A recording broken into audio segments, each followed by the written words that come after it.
Et dans ce passage d'Éphésiens, on a regardé plusieurs aspects, en particulier du verset 7 jusqu'au verset 16. Mais il y a un verset que nous n'avons pas considéré jusqu'à présent. Et pour bien boucler la boucle, eh bien on va le regarder ensemble. Et c'est en particulier le verset 11. Alors on va lire tout de même à partir du verset 7 jusqu'au verset 18 pour remettre cela dans le contexte. Donc Éphésiens, à partir du chapitre 4 et du verset 7. Mais à chacun de nous, la grâce a été donnée selon la mesure du don de Christ. C'est pourquoi il est dit, étant monté dans les hauteurs, il a amené des captifs et il a fait des dons aux hommes. Or, que signifie il est monté, sinon qu'il est aussi descendu dans les régions inférieures de la terre?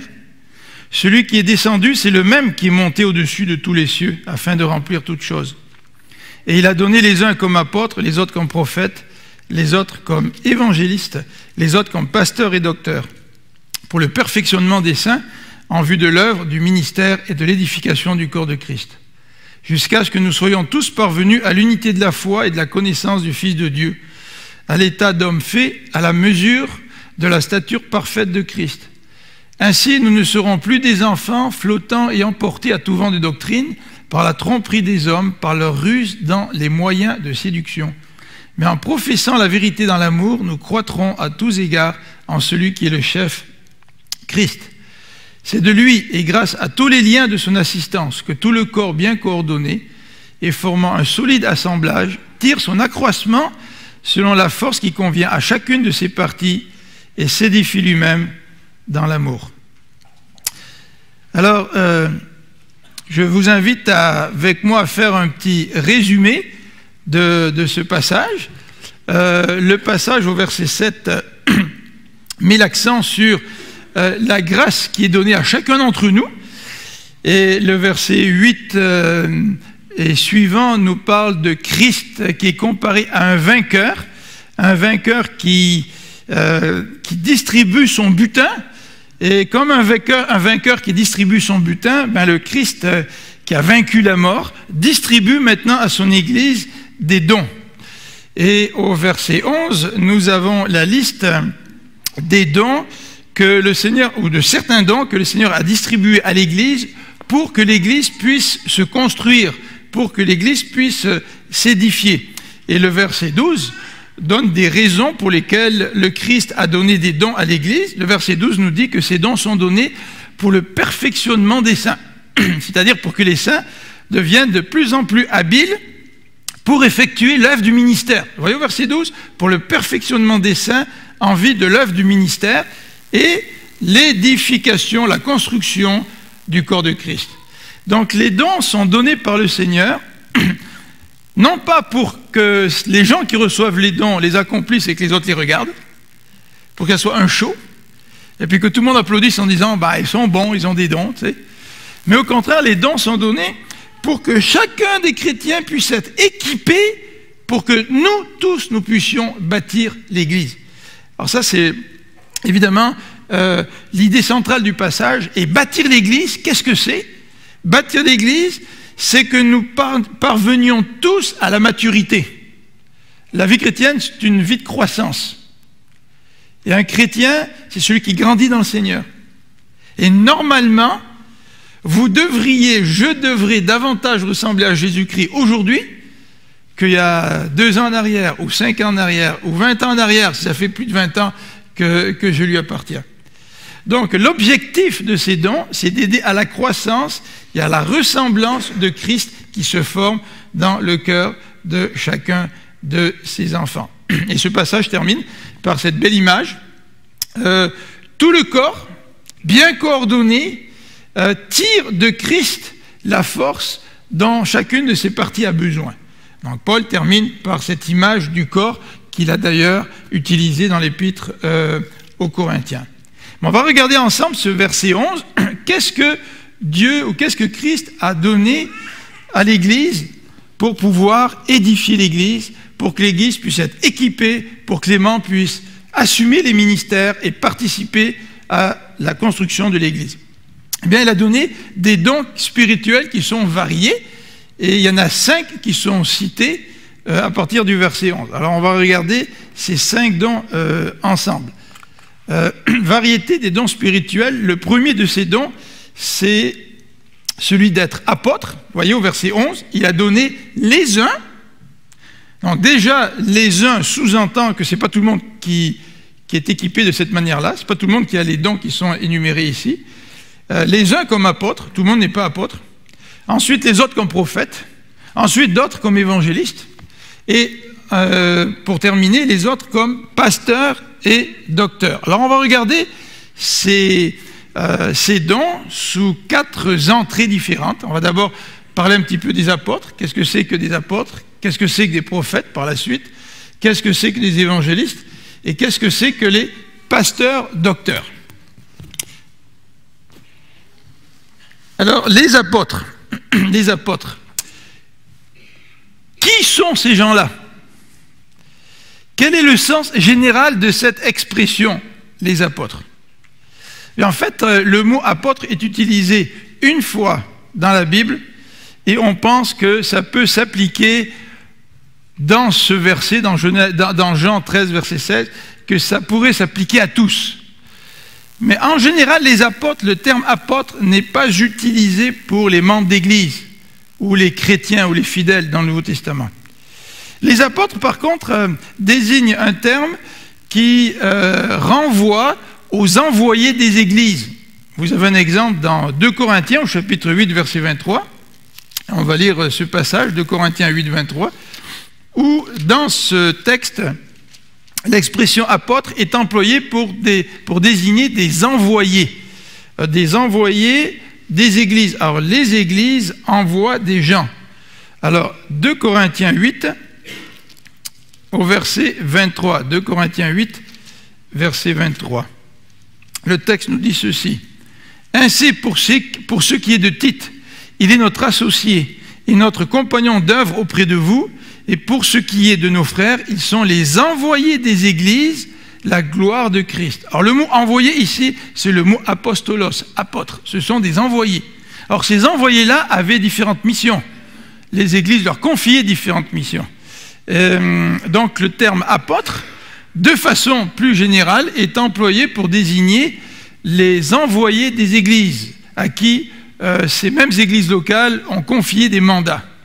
Mais le mot apôtre, tel que nous le connaissons, est associé davantage aux 12 apôtres de Christ. Vous vous rappelez, pas simplement les 12, puisque Judas s'est suicidé, mais aussi celui qui l'a remplacé, Matthias, vous vous rappelez.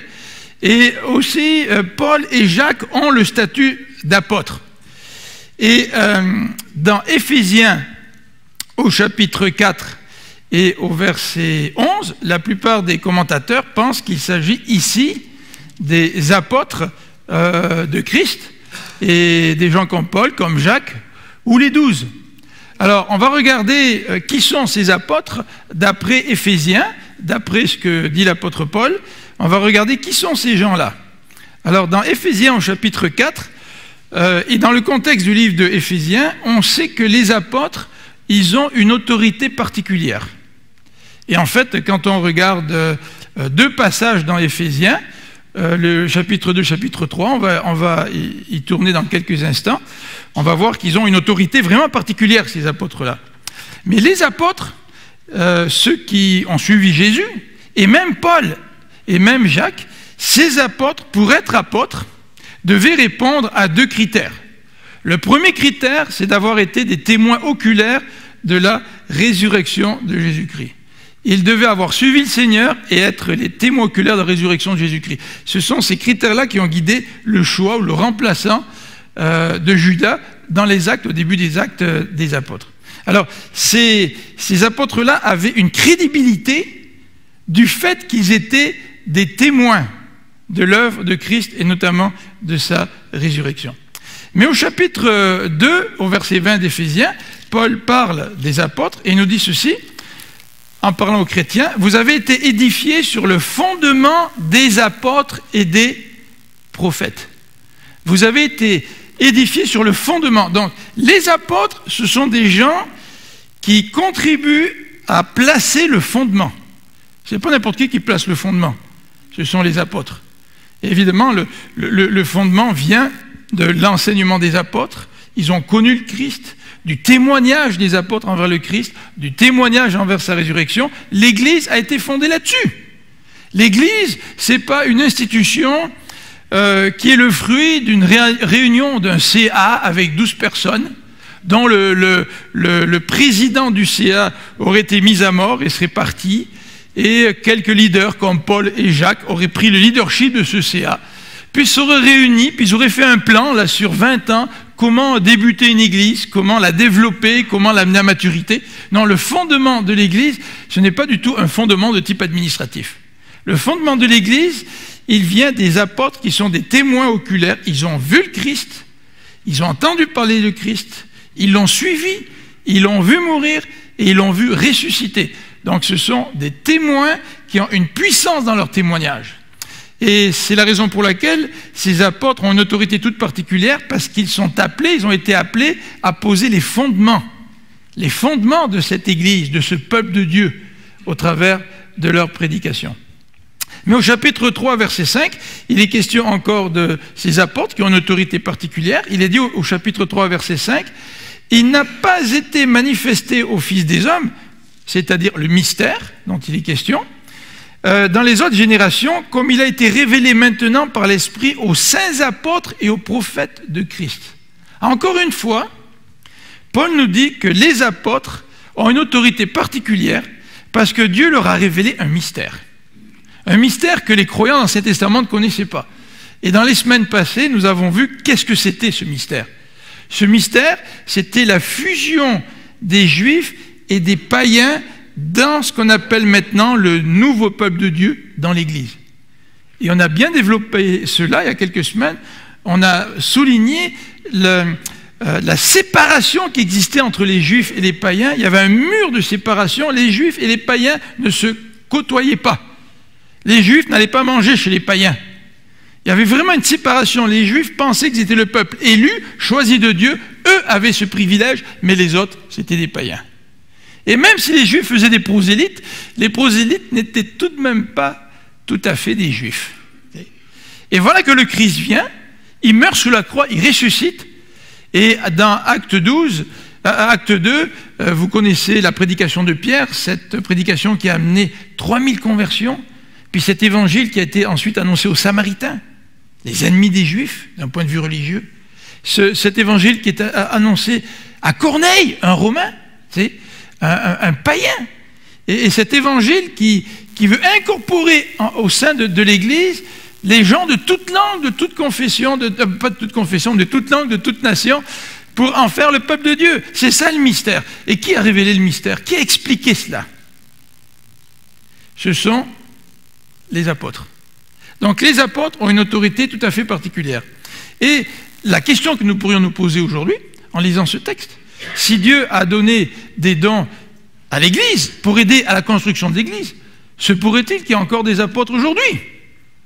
Se pourrait-il qu'il y ait des apôtres parmi nous? Se pourrait-il qu'il y ait dans l'Église de Dieu qu'il y ait des apôtres? Eh bien, évidemment, si l'on prend le même critère qui a été appliqué pour le choix, le remplacement de Judas, les critères, c'était que l'apôtre ait suivi le Christ et qui était témoin oculaire de sa résurrection. Paul, il a vu le Christ, hein, le Christ lui a parlé. Il n'y a plus personne aujourd'hui qui peut prétendre porter le titre d'apôtre dans ce sens-là. Il n'y a personne aujourd'hui qui a suivi le Christ pendant sa vie sur la terre. Et il n'y a personne aujourd'hui qui peut prétendre avoir vu de ses yeux le Christ ressuscité. Donc dans ce sens-là, il n'y a plus d'apôtres aujourd'hui. Par contre, dans certains milieux, on a voulu défendre ce titre d'apôtre. Dans certaines églises, des leaders portent le titre d'apôtre. Et on a voulu le défendre. Et un argument qui a été employé, c'est le suivant, c'est que dans l'Église, dans l'histoire de l'Église, des évêques se sont levés, ou des évêques ont été choisis, et c'est eux qui ont dirigé les églises. Vous savez que le choix des évêques comme leader d'église a été une des conséquences de la persécution. Quand il y a la persécution, là, ça déstabilise beaucoup l'église, Et souvent, c'est un leader charismatique qui se lève et qui fait office de leader. Et de cela est venue cette institution d'avoir des évêques, des leaders uniques de l'Église. Et bien souvent, on a critiqué cela, parce que quand l'Église a des leaders uniques, l'Église n'est pas à l'abri des erreurs que commettent ces leaders uniques. Et pour contrebalancer cette situation-là, eh bien, certains ont dit, ben, on a besoin d'apôtres aujourd'hui. Tu sais, c'est pas seulement des évêques qu'on a besoin, mais c'est des apôtres. Alors, si par le terme apôtre, on veut désigner des ministères apostoliques, ça marche. Dans le sens que les apôtres, ils prêchaient l'évangile. Les apôtres étaient des implanteurs d'églises. Les apôtres se sentaient responsables des églises qu'ils avaient formées. Donc, ils les visitaient, leur écrivaient des lettres. Ils les aidaient dans leur croissance. Ça, ce sont les ministères apostoliques. Et dans ce sens-là, il existe des hommes aujourd'hui, des serviteurs de Dieu, qui assument ce genre de ministère. Et dans nos milieux, les gens qui assument ce genre de ministère, ce qu'on peut appeler les ministères apostoliques, ne portent pas le titre d'apôtre. Dans un sens, ils pourraient. Mais dans notre milieu, on préfère qu'ils ne portent pas ce titre pour éviter la confusion avec les 12 qui ont suivi le Christ. Et pour peut-être ne pas leur donner une autorité particulière qu'ils n'ont pas. Parce qu'ils n'ont pas été, ils ne sont pas le fondement de l'Église. Ils ne sont pas ceux qui ont révélé le mystère de Christ. Alors, c'est la raison pour laquelle aujourd'hui, dans nos milieux, nous ne gardons pas, nous ne préservons pas le titre d'apôtre, même si certains de leurs ministères sont bien évidemment assumés par des hommes de Dieu parmi nous aujourd'hui. Alors, premier don spirituel que le Seigneur a donné à son Église, c'est le don des apôtres. Deuxième don spirituel, il a donné à l'Église les prophètes. Alors là encore, qu'est-ce que c'est qu'un prophète? Quelle est la signification de ce statut-là ou de ce titre-là?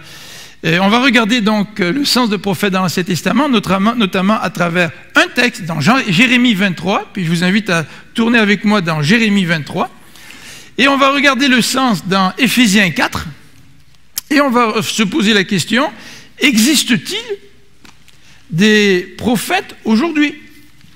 Existe-t-il des prophètes aujourd'hui? Alors Jérémie chapitre 23, à partir du verset 16 jusqu'au verset, on n'ira peut-être pas jusqu'au verset 32, mais verset 16. Ainsi parle l'Éternel des armées.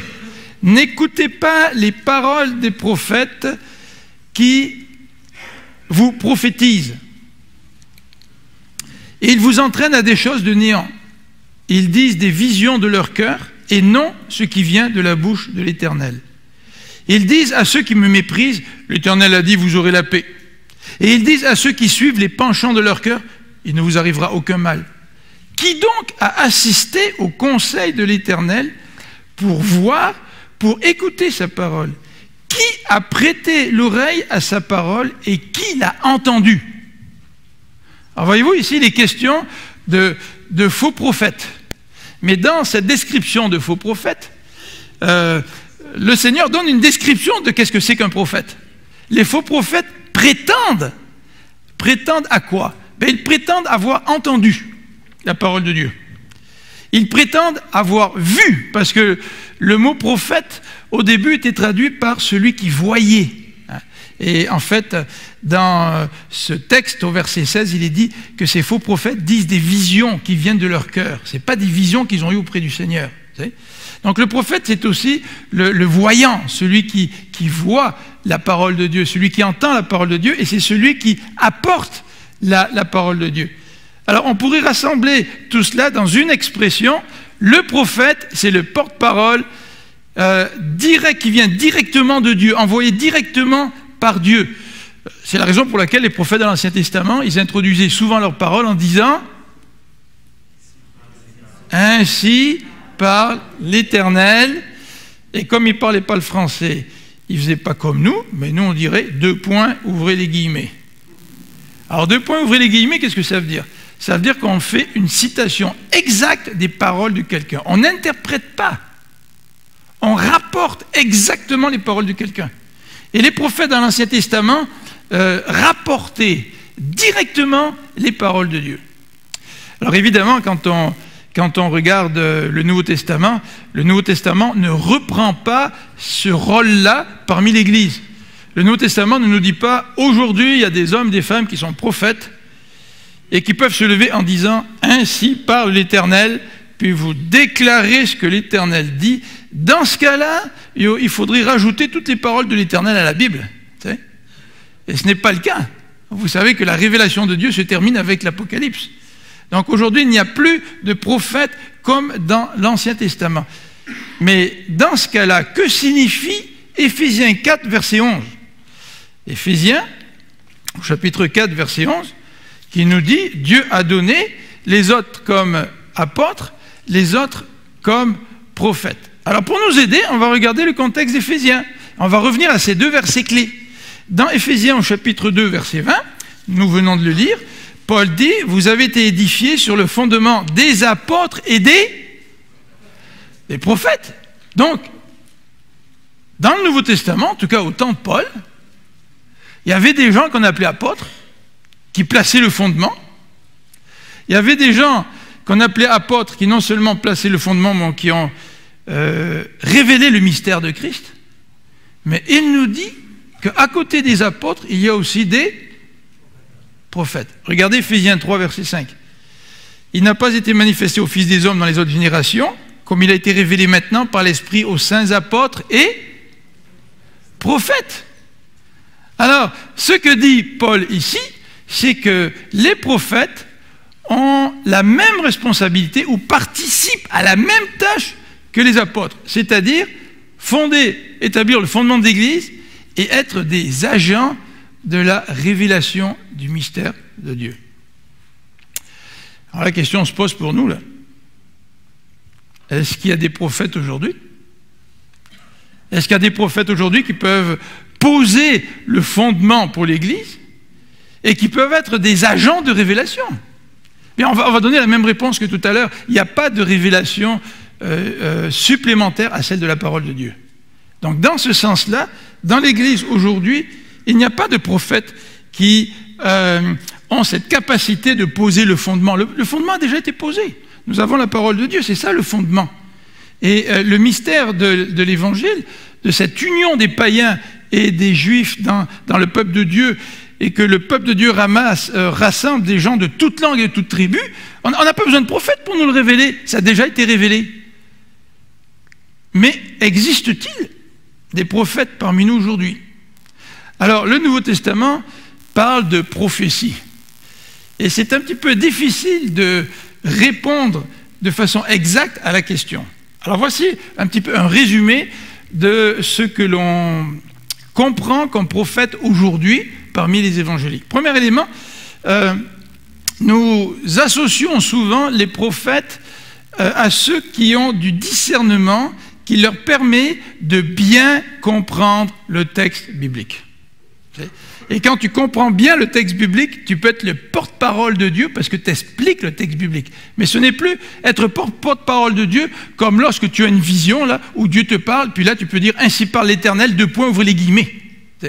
Ici, il s'agit de prophètes qui ont une capacité plus grande que les autres, peut-être, à expliquer le texte biblique. Deuxième façon de concevoir les prophètes dans nos milieux évangéliques, souvent on donne le titre de prophète à quelqu'un qui a du discernement, mais en rapport avec la situation contemporaine. Vous savez que dans l'Ancien Testament, il y avait dans la tribu d'Israël des gens qui avaient une faculté à discerner les temps. Vous savez, à chaque période de l'Église fait face à des problèmes spécifiques. Et souvent, les chrétiens, nous avons tendance à nous endormir sur nos problèmes spécifiques. Nous avons tendance à nous endormir sur nos propres péchés, n'est-ce pas? Et c'est facile pour nous de voir les péchés de nos prédécesseurs. Facile de se tourner vers Calvin et Luther, puis de regarder les péchés des réformateurs, et de dire que le baptême des enfants, c'est pas tout à fait biblique, et puis comment ça se fait qu'ils ont autorisé le baptême des enfants, tu sais? Ou on peut regarder Calvin, puis se dire, comment ça se fait que Calvin a fait mettre à mort, a fait brûler Michel Servet, un autre chrétien? Comment ça se fait qu'il a fait ça, Calvin? C'est facile de regarder les péchés des autres dans l'histoire de l'Église, mais c'est plus dur à discerner nos propres péchés.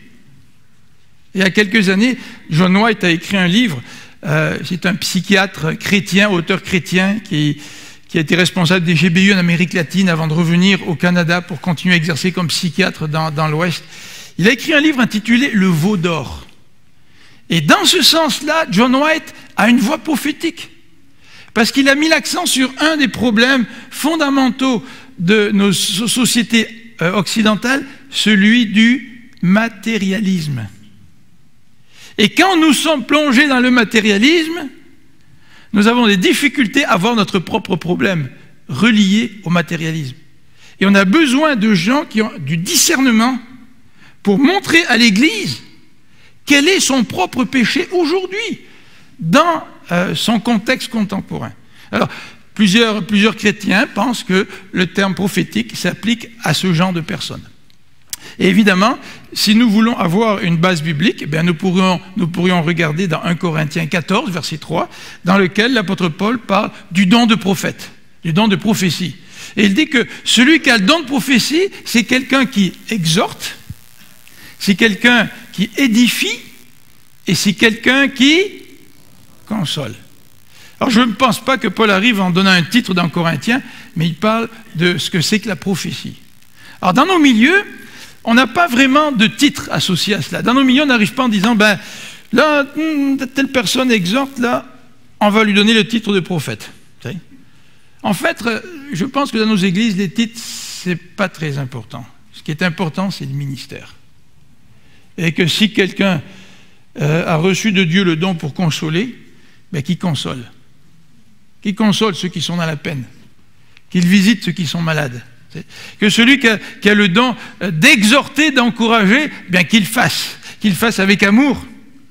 C'est comme dit Paul dans Galates, tu exhortes avec amour en acceptant de porter les fardeaux les uns les autres. Vous vous rendez compte? Vous avez déjà vu des gens qui se croient un petit peu être prophètes? Des gens qui arrivent et qui disent « Dieu m'a dit que ».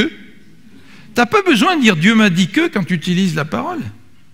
Et tu n'as pas besoin de dire « Dieu m'a dit » pour justifier des décisions que tu prends.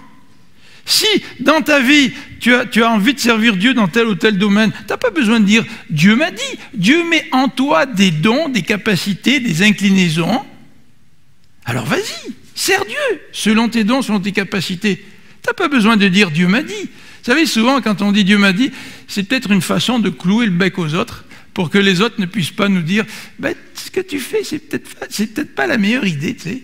Ou la manière dont tu exhortes, c'est peut-être pas la meilleure façon. Peut-être tu te trompes un peu là, c'est peut-être pas tout à fait la situation celle que tu as perçue là, c'est peut-être pas tout à fait ça. Alors pour se protéger de ce genre de choses, on arrive en disant Dieu m'a dit que. Tu sais. Mais le prophète, c'est celui qui est capable d'édifier, d'exhorter, de consoler. C'est très mal compris aujourd'hui. Souvent, vous avez des gens qui arrivent et qui pensent avoir le don de prophète et ils s'appuient sur le don de prophète décrit dans l'Ancien Testament. Et ils arrivent, puis du haut de leur révélation, ils vous font des reproches. Vous savez? Puis je ne sais pas si vous avez déjà entendu quelqu'un comme ça. Moi, j'ai déjà entendu quelqu'un comme ça. Je pensais que j'étais parfait, mais la personne n'était pas d'accord avec ça. Tu sais. La personne vient et te fait des reproches sur un ton prophétique, solennel, comme si ça venait de Dieu. Tu sais, puis tu écoutes les reproches, et puis en quelque part dans ton cœur, tu as mal. Tu sais, vous n'avez pas ressenti ça, là? Puis vous sentez que vous avez mal. Pourquoi vous avez mal? Vous avez mal parce que vous entendez peut-être des paroles qui sont vraies, peut-être qui sont partiellement vraies, mais vous vous sentez jugé, vous vous sentez condamné. On n'est plus dans le modèle de l'Ancien Testament. Nous sommes dans une église dont chacun a le Saint-Esprit. Et si nous relisions ensemble ce texte dans Galates au chapitre 6, on a fait une étude dans un des groupes Galates chapitre 6 cette semaine. Galates chapitre 6 nous dit « Frères, si un homme vient être surpris en faute, vous qui êtes spirituels. » Prenez pour exemple le prophète de l'Ancien Testament. C'est ça que le texte nous dit? Non, c'est pas ça. Il dit, vous qui êtes spirituels, redressez-le avec un esprit de douceur. Vous savez comment redresser quelqu'un en douceur? On est mal fait des fois. Hein? Parce que quand quelqu'un pêche, souvent, on l'ignore, on dit c'est pas notre affaire, ou souvent on est choqué, puis si on est choqué et qu'on va le voir, on va lui tomber dessus. Puis on a du mal à avoir un équilibre, à être rempli d'amour pour la personne qui vient d'être surpris en faute, être rempli d'amour, mais en même temps assez détester le péché de se dire il faut que j'ai le courage d'aller lui parler. Mais il faut que j'ai le courage d'aller lui parler avec douceur, avec amour. Regardez le reste du verset. Prends garde à toi-même de peur que tu ne sois aussi tenté. C'est-à-dire, mon frère, il est pris là en flagrant délit, la main dans le sac en train de pécher. Moi, je vais le redresser. Mais la personne dit, toi qui es spirituel, c'est qui quelqu'un de spirituel selon Galates? C'est quelqu'un qui marche dans l'esprit. C'est quelqu'un qui reflète le fruit de l'esprit. Imagine-toi le dégât si tu vas reprendre un frère ou une sœur et tu ne marches pas selon l'esprit. Le dégât que tu peux faire. Évidemment parce que tu n'iras pas rempli d'amour et de bonté. Alors le texte nous dit ici, prends garde de peur que tu ne sois aussi tenté. Pourquoi être tenté? Bien, le texte dans les versets qui suivent va nous le dire. Portez les fardeaux les uns des autres et vous accomplirez ainsi la loi de Christ. Si quelqu'un pense être quelque chose, quoi qu'il ne soit rien, il s'abuse lui-même. Donc le danger face à quelqu'un qui pêche, qui est surpris la main dans le sac, c'est de croire que moi, je suis supérieur à lui. Et comment puis-je aller reprendre mon frère, l'exhorter, l'encourager à revenir dans la bonne voie si je me crois supérieur? Verset 4 nous dit que chacun examine ses propres œuvres et alors il aura sujet de se glorifier pour lui seul et non en se comparant aux autres. La comparaison. Se sentir supérieur aux autres. Ça, c'est la tentation lorsque je vais reprendre quelqu'un qui a péché. Et le texte termine au verset 5, car chacun portera sa propre charge. Vous savez, on n'est plus dans le contexte de l'Ancien Testament. Dans l'Ancien Testament, le peuple n'avait pas l'esprit. Dans l'Ancien Testament, les prophètes venaient la plupart du temps pour reprendre le peuple à cause de leurs péchés. Mais dans le Nouveau Testament, nous avons tous l'esprit. C'est pour ça que la fonction de prophète a changé. C'est pour ça que Matthieu dit, lorsque ton frère a péché, ton but, c'est de le gagner. Ton but, c'est pas d'y aller puis annoncer la déportation. Le but, c'est de le gagner. Et le texte nous indique comment le gagner. Et si tu ne peux pas le gagner tout seul, bien prends avec toi deux ou trois frères, va essayer de le chercher. Et Galates nous dit avec douceur. Si l'Église pouvait être remplie de prophètes, mais selon le concept du Nouveau Testament, des gens remplis de douceur, des gens qui marchent par l'esprit, des gens qui démontrent le fruit de l'esprit dans leur vie, des gens qui sont prêts à édifier dans l'amour, des gens qui sont prêts à exhorter dans l'amour, des gens qui sont prêts à consoler dans l'amour, comme le dit 1 Corinthiens 14, verset 3. Voilà nos prophètes d'aujourd'hui, même s'ils n'en portent pas nécessairement le titre. Alors, comme il me reste deux dons à regarder dans Éphésiens, c'est-à-dire le don des évangélistes au chapitre 4, verset 11, et le don de pasteur-docteur, mais on va continuer jusqu'à 12h30, ça vous va? Non, on va continuer la fois prochaine, on va regarder quels sont ces dons que le Seigneur a donnés à l'Église et quels sont les dons qui sont encore valables aujourd'hui. On va regarder le don d'évangéliste, et le don d'évangéliste est très intéressant. On va regarder la fréquence du mot dans le Nouveau Testament, on va regarder les ministères des évangélistes, puis on va regarder les pasteurs-docteurs. Qu'est-ce que ça signifie cette expression? Il y a un seul article, c'est pas les pasteurs et les docteurs. Est-ce que c'est un titre qui est un? Est-ce que pasteur-docteur se réfère à deux personnes différentes? Pourquoi dans ce passage il n'est pas question des évêques, des anciens, des diacres? On a des questions quand on lit ça. On va essayer de regarder donc ces deux derniers dons dimanche prochain. On va prier ensemble pour terminer.